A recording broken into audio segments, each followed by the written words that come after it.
رودکی زندگی خود را گویا که پرتریت خود را میکشد و عزیزشون بسیار چرا میبینید رودکی اول از سر میکنه از دنداناش اینه که سفید و سیمرده بود و چه بود؟ دور رو مرجان بود یعنی که دنداناش سفید بوده است بازی چقدر رکلام هست که من پاستای فلان شدکای فلان کریمی فلان دندانوی سفید میکنه میرن دکتر یه ورده دندانوی من سفید کن این استاد رودکی دارم 1000 سال پیش دندانوش سفید بوده مثل سیم این نقره است مثل دور و مرجان یعنی مثل گوهر دندانوش می درخشیده است مثل رکلامه پاستای کولگیت چیه؟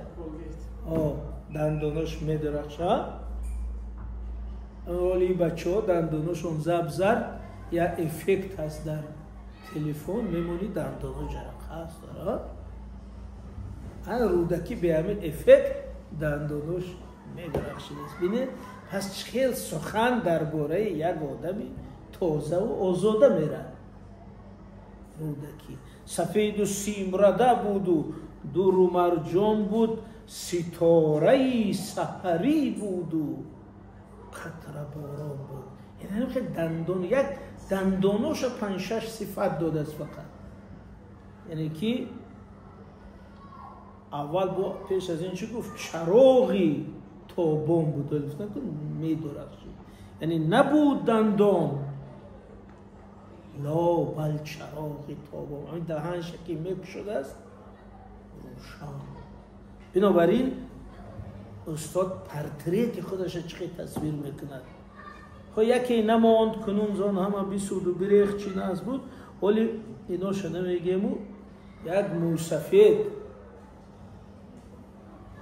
چشماش نابینا رویش پوری اوژنگ کدام نازنینه گفته است که خیلی یک موسفید شدی برای در جواب همون اساسات میگه که همه چی دانی ای ماه روی مشکین موی که حالی بنده از این پیش در چی سامان بود تو میگه حاضی مرا موسفید گفتی او میگه که بابی نگو هم خیلی هسته کدام هم خیلیش گفته است بابی نگو گفته است که تو مرا بابا نگو تو نمیدانی من چه خیلی بودم که حالی بنده از این پیش بر چه سامان بود با زلفی چوگان نازش همی کنی تو بدو ندیدی آنگاه او را که زلف چوگان بود تو نگازی با یک زلفات پیش او ناز میکنی وقتش در این زلفای داشت که زلفای تو هیچ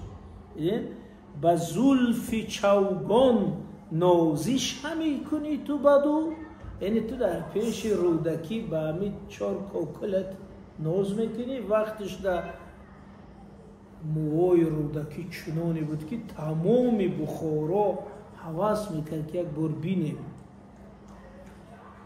شد آن زمانه که رویش بسان دیبا بود شد آن زمانه که مویش بسان قطران بود قطران یک رنگ سیاه با شامپونای بهترین شستگی مثل امی ولی ما خیال میکنیم شامپون نو برآمده این همیشه بود یعنی شما گمان که شامپون نو پیدا شده است نه این سادی چه میگه گل خوشبوی در حمام روزه همین یک صابونی که بوی مشک میتیا خب بوی گل میتیا سادی میگیرن چه گلی خوشبوی در حمام در وقت سرشویی رسید از دست محبوبه به دستم یعنی کارمند حمام میگه که حمام میداره من از صابونه یک شامپو نگیره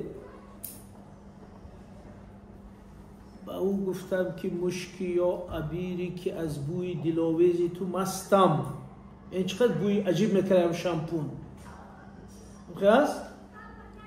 بگفتا من گلی ناچیز بودم ولیکن لحظه با گل نشستم. یعنی تکنولوژیای تیار کردن همون شامپونا همون صابونه نشان داده است که این گل عادیه با گل آمیخته کردن، ولیکن ساعت با گل نشستن کمالی همنشین بر من اثر کرد.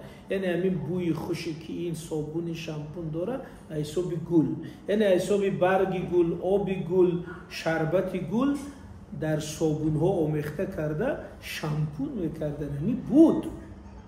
اینا برای من که رودکی با بهترین شامپون، موهاش شستگی، فرفری یا که چی میگیم فرفریه، جینگلا، کوکولوی جینگلا هم خیلی میگرامده همه حواس میکردن. شما نگه که این وقت نبود.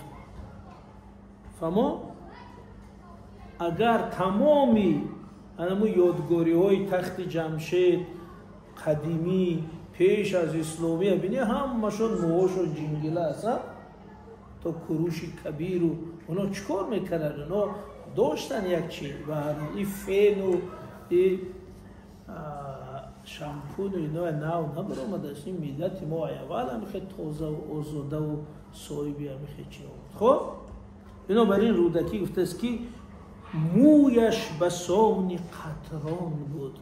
همین مویش سیب سیاه، جوانیش تصور دارد.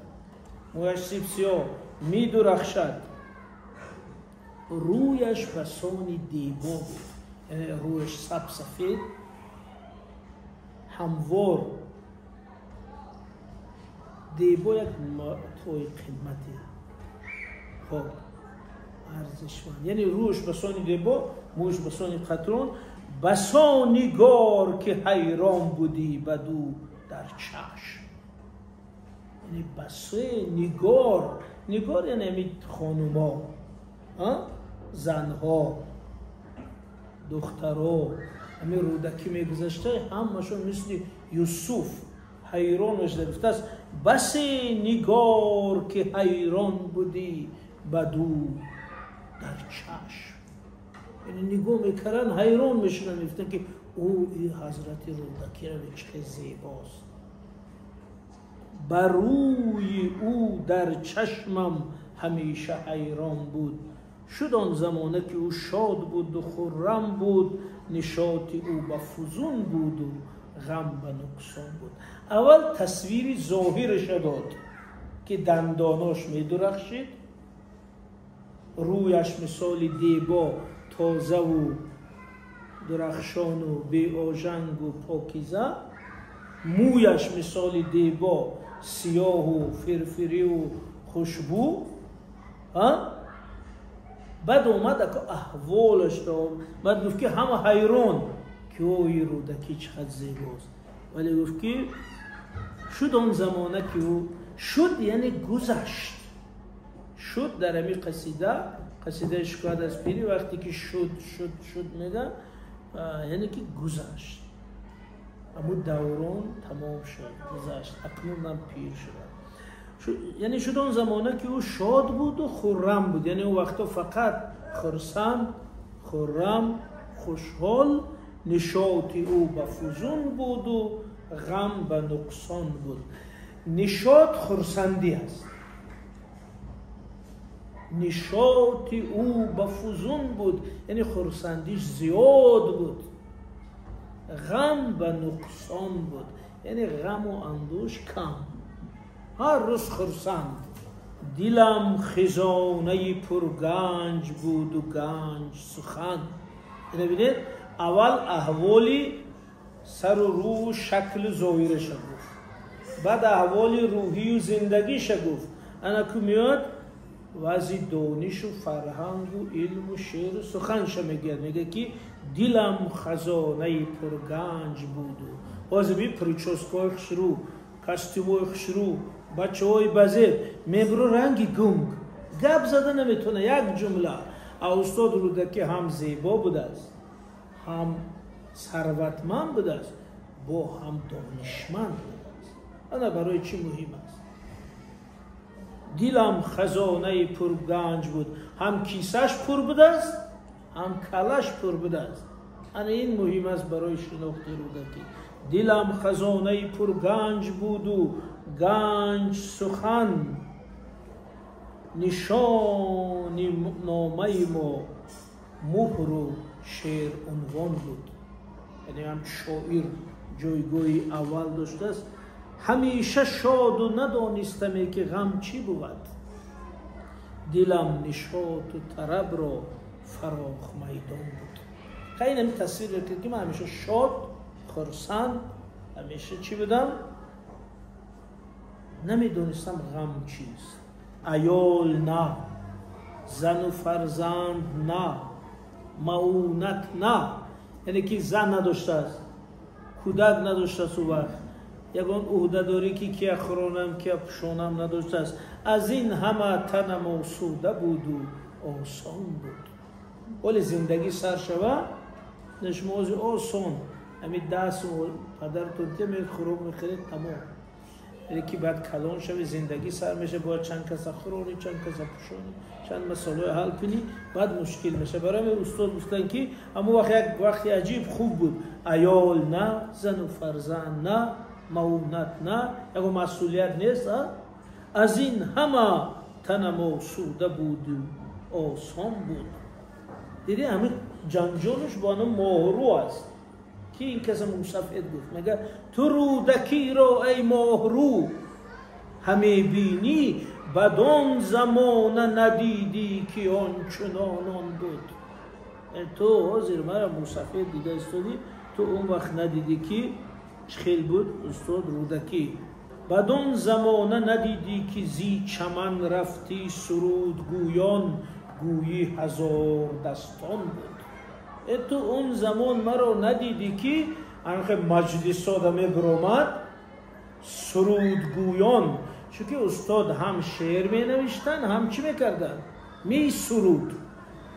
و میگه که رودکی چنگ بگرفتو نواخت، باده آور که او سرود انداخت. یعنی رودکی هم شاعر بود، هم موسیقی نوازی بزرگ، هم آوازخوانی بزرگ.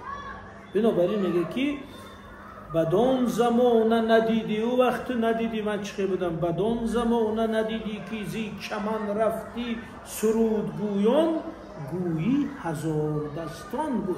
هزار دستان یعنی بلبل. یعنی استاد گفته که وقتی که من میخواندم سرود سر میکردم، همه محفلم که ما چی موت و محبود میشنن گفتن این بلبل است. خب بدان زمانه ندیدی که زی چمن رفتی سرود گویان، گویی هزار دستان بود. بلبل. ببینید شد آن زمانه که شعرش همه جهان بشنفت. یعنی دولت سامانیان خودش همون وقت یکی از قدرتمندترین دولت‌های جهان. من در اون صحبت گفتم که دولت سامانیان 3.5 میلیون کیلومتر مربع بوده است حدودش. بنابراین نیم جهان. شد آن زمانه که شعرش همه جهان بشنفت، شد آن زمانه که او شاعری خراسان بود. خراسان همی آسیای مرکزی، افغانستان، ایران، نمی جمع همش خراسان. من همی خیلی گپا خیبت که کدام میر چقدر گنرار میداد همی وره نیسته. ببین بیداد میر خراسانش 40,000 درم. ولی اینا میریم برآمد میکنیم در نوحیه ها. خب میگن این از نام رئیس نوحیه 300 سومون 500 سومون.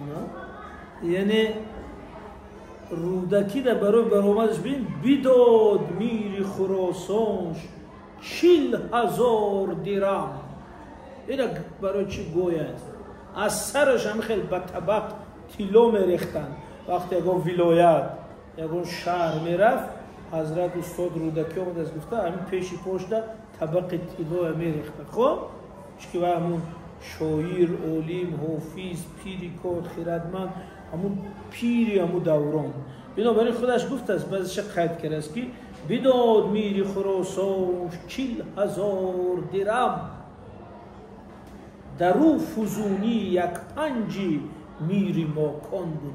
ماکان هم یک ولایت سامانیان، یعنی با میری ماکان هم قدر دیگر. ز اولیاش پراکنده نیز 8,000. با رئیس اکو 40,000 داده است، با فرزنداش هر یک شاهزاده میگه حضرت اینه 8,000 اینام من. ز اولیاش پراکنده نیز 8,000 به من رسید بدان وقت حال خوبان بود. یعنی من گرفتم که گنرار حق قلم همون وقتی بلندترین حساب میشه.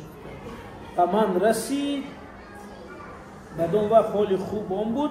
خب انا که زمان گذشتو بیت آخرش ببینه استاد چخل میگیره، تمام همون شکوهی زندگیش میگوید، در آخر همین حالت بدش شر نمیتید. در یک بیت خیلی در اول گفته بود دندانو ریخ، در آخر فقط همیقه میگه که بچه های عزیز او ماهرو که مرا طعنه میکنی که موسفید شدی، میگه کنون زمانه دیگر گشت و من دیگر گشتم. یعنی میگه فاجعهش میگه کنون زمانه دیگر گشت و من دیگر گشتم، عصا بیار که وقتی عصا و انبان بود. عصا همین چوب است، چوبی تکیه تیاق عصا.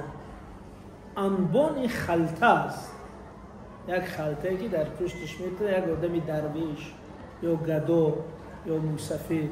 برای گفته است که انکو از اما اوجی شکوه و شهرت و زیبایی و دارایی آمد به حالتی گفت که اکنون زمانه دیگر شد. رودکی کور بیچاره سرگردان از دربار بیرون میگه که عصا بیار که او قامت راست دیگر نیست و انبان بیار که او ثروت نیست و درویشی کنه. بنابراین همین قصیده یک پرتریتی خودی رودکی را، یک احوالش، یک ترجمه احوالش میارد و برای همین در ادبیات ما میگن قصیده شکایت از پیری. وگرنه این قصیده حسبی حالی یا ترجمه حالی رودکی است. همین فهماست. پس در آخر جمله میگیم که شما در یادتون گیره که رودکی انسان بسیار زیبا بوده است، دندانای سفید و روشن، چهره بسیار زیبا، چشمای بسیار روشن. تصور کرده کم کم چشمای پوشیده، موهای بسیار سیاه و درخشان، قد و قامت زیبا. این طرف ظاهرش. بسیار آدمی ثروتمند، مثل یک بانک ملی پول داشته است. اما یعنی ثروتمند، شهرت یار، هم عالم، هم حافظ، هم شاعر، هم هنرمند، هم موسیقی نواز، محبوب همه خلق. انو آورده سن اوجش. چقدر شاهها او را احترام میکردن، چقدر حق قلم بزرگ میدادن. ولی در آخر گفته است که همه یعنی گذشت، اکنون دوره عصا و انبان آمد. یعنی پیامش برای هر یکی ما پند که جوانی، زیبایی، دارایی، سلامتی، یعنی چشمای زیبا، موهای زیبا، روهای زیبای خدا قدرش دانه. چون استاد همین نشان داد که انا در آخر این دندانکا میریزد، این موها میرود، این کاکولا میریزد، این قامتی روز خم میشه و وقتی عصا میبید. بنابراین قدر جوانی و سلامتی و زیبایی و دارایی و قامتی راست چی کردن در کار؟ دانستن در کار.